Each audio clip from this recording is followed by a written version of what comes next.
e que a essa biblioteca foram acrescentados todos os outros livros que, assim, livro do coração, aquela coisa que eu li e que eu tenho a esperança de reler, ou então que eu comprei com um desejo muito grande de ler e nunca tive oportunidade. Quer dizer, eu tenho um livro ali, mas não tive o tempo, ou eu também acredito muito que existe um tipo de livro em que você precisa de uma época.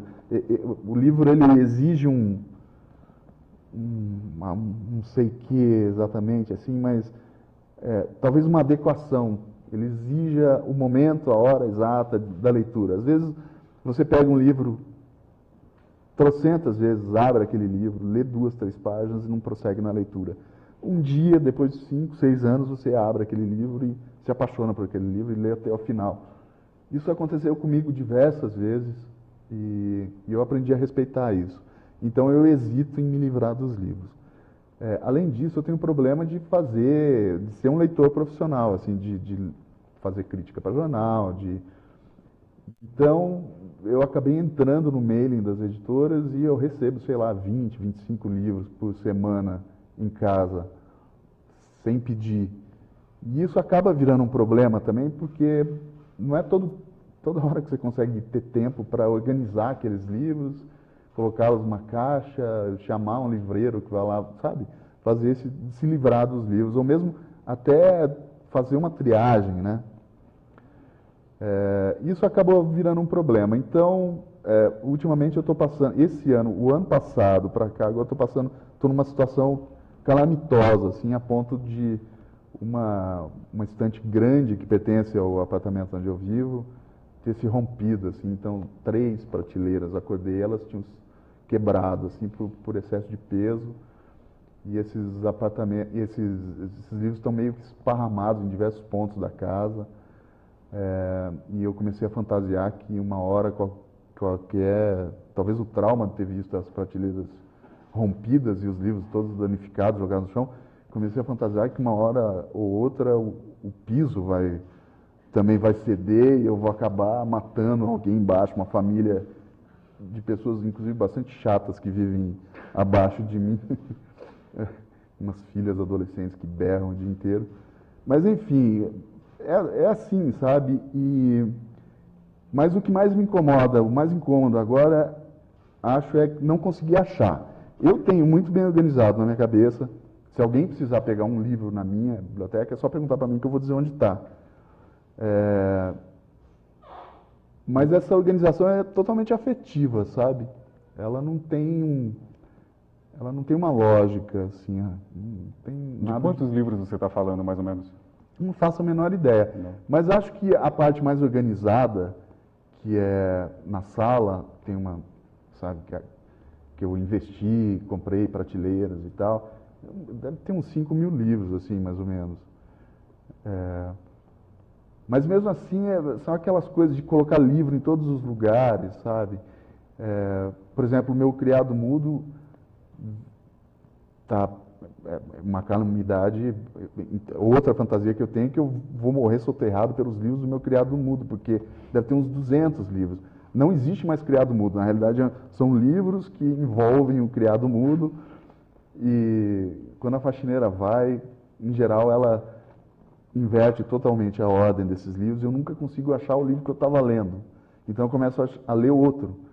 E assim por diante até aparecer o livro, a faxineira voltar e, por mero acaso, o livro voltar à ordem onde ele deveria e eu vou retomando a leitura.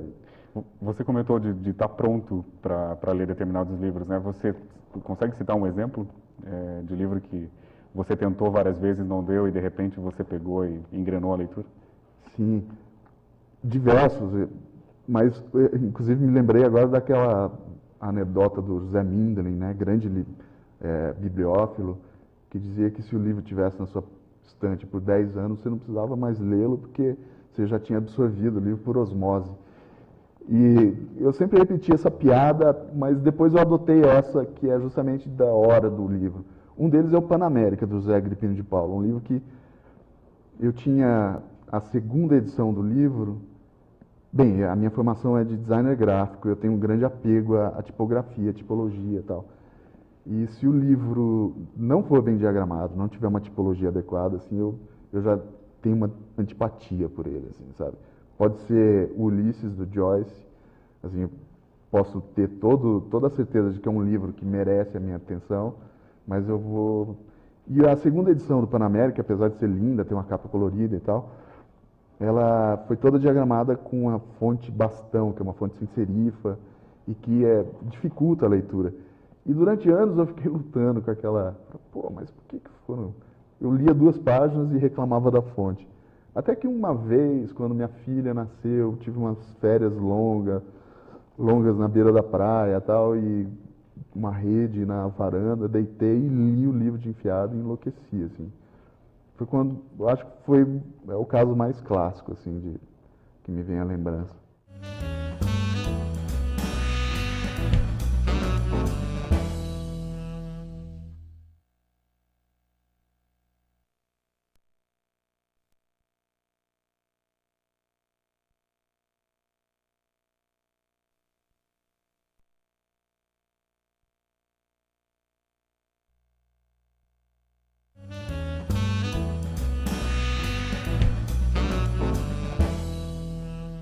Antes de começar a conversa aqui, a gente estava comentando sobre o teu interesse em 2 autores que estão ligados ao Paraná, né? Um paranaense mesmo e outro radicado aqui durante muito tempo, que é o Valêncio Xavier. O teu interesse na obra do Valêncio está ligado a que exatamente? É o lado experimental dele, essa coisa dele trabalhar com imagens? Meu interesse pela literatura produzida no Paraná antecede a minha descoberta do Valêncio ou do Caran. Eu sempre tive... Bem, na verdade, Curitiba teve uma geração maravilhosa e que foi muito influente, acredito na influência dessa. Mas que nos anos 80, por exemplo, e nos anos 90, a presença do Leminski, ela foi fundamental, assim, né? E a existência do Nicolau, né, do jornal, que era editado pelo Wilson Bueno, e o próprio Wilson Bueno, ou seja, isso pertence ao meu imaginário da juventude, assim, de leitor, entendeu? Ler, esperar a chegada do Nicolau, então isso estava ali. E eu estava num período, esse período eu era um leitor assim muito voraz de poesia, de ensaística, de crítica literária, mas eu tinha parado de ler ficção, sabe? Eu fiquei durante uns anos assim sem sentir interesse. Assim, para mim, escritor de ficção, por exemplo, eu não tinha uma imagem de um autor contemporâneo de ficção. A ficção, para mim, primeiro, o autor de ficção nunca me interessou muito, ao contrário do poeta. Né? Fica difícil para um autor de ficção competir com Rimbaud em termos de mitologia. Então, para mim, o livro de ficção era um livro ao qual eu era levado por interesse narrativo, pela leitura da narrativa. Eu pouco me interessava saber quem é que tinha escrito aquele livro. Eu não tinha desenvolvido essa tara pela biografia do autor ainda.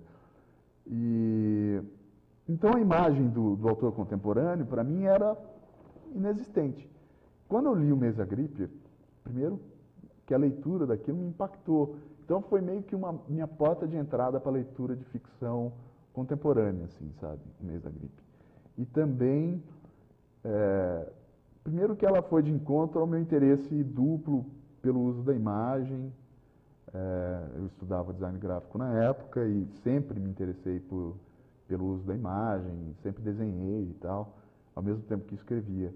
Então aquilo me parecia de uma originalidade única, assim, eu fiquei muito impactado a ponto até de, numa viagem a Curitiba, ter procurado a lista telefônica, era uma época que ainda existia esse tipo de coisa, e procurado o Valêncio Xavier na lista, achei a lista, anotei o telefone, não tive coragem de ligar para ele.